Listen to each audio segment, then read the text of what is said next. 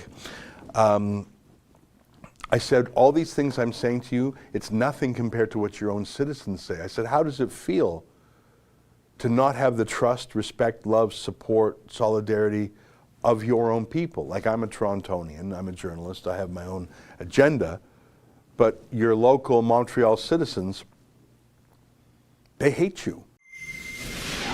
Oh, hi friends. What you just saw there is a clip from our Rebel News daily live stream show. It's fun, it's fast, and it's completely unscripted, so you never really know what you're going to get. Just go to rebelnews.com/livestream to sign up for special